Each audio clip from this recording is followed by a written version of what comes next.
Ammu is waiting for dosa and omelette and vada. ഇവക്കും കിട്ടി guys, എനിക്ക് കിട്ടിയില്ല ഗൈസ്.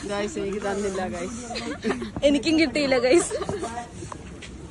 ഇവിടെ ചുടുന്നുണ്ട് ഗൈസ്. ജിബിന്റെ ഗൈസ് പ്ലേറ്റ് ആയിട്ട് നിക്കുന്ന ഗൈസ്. നിതിന്റെ മാറി നിക്കുന്ന ഗൈസ്. നിതിൻ ജിബിന്റെ പ്ലേറ്റ് എന്തായിട്ട് നിൽക്കും, പക്ഷെ ഒന്നും കിട്ടുന്നില്ല അങ്ങോട്ട്. ഗൈസ് ജിബിനാണെങ്കിൽ അവിടെ വടയ്ക്ക് വേണ്ടി വെയിറ്റ് ചെയ്തിരിക്കുവാണ്. ഇപ്പൊ എനിക്ക് വട ഗൈസ്. അമ്മ കഴിച്ചു കഴിഞ്ഞ ഓംലെറ്റിന് വേണ്ടി വെയിറ്റിംഗ് ആണ് ഗൈസ്. പക്ഷെ ഇങ്ങോട്ട് എത്തുന്നില്ലത്. അങ്ങനെ ഫൈനലി അമ്മൂനും മുട്ട കിട്ടിയിരിക്കുന്നു ഗൈസ്. ചേട്ടൻ അമ്മൂനും മുട്ട കൊടുത്തിരിക്കുന്നു ഗൈസ്. എനിക്കും കിട്ടി ഗൈസ് മുട്ട. അപ്പൊ അടുത്ത് നമ്മൾ എങ്ങോട്ടാണ് പോകുന്നത്? എങ്ങോട്ട്?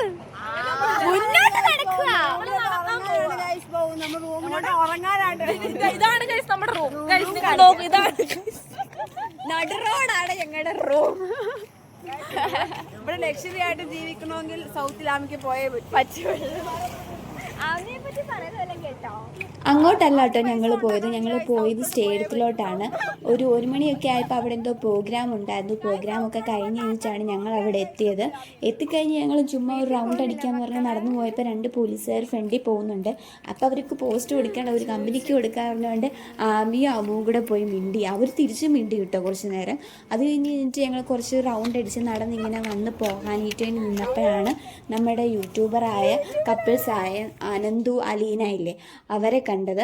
ചേട്ടനോട് മിണ്ടാനൊന്നും പറ്റിയൊന്നുമില്ല. അപ്പം ഞങ്ങൾക്ക് പോകണമായിരുന്നു. അതുകൊണ്ട് ഞങ്ങൾ പിന്നെ പെട്ടെന്ന് വണ്ടി എടുത്ത് അവിടെ നിന്ന് നേരെ വീട്ടിലോട്ട് പോയേ.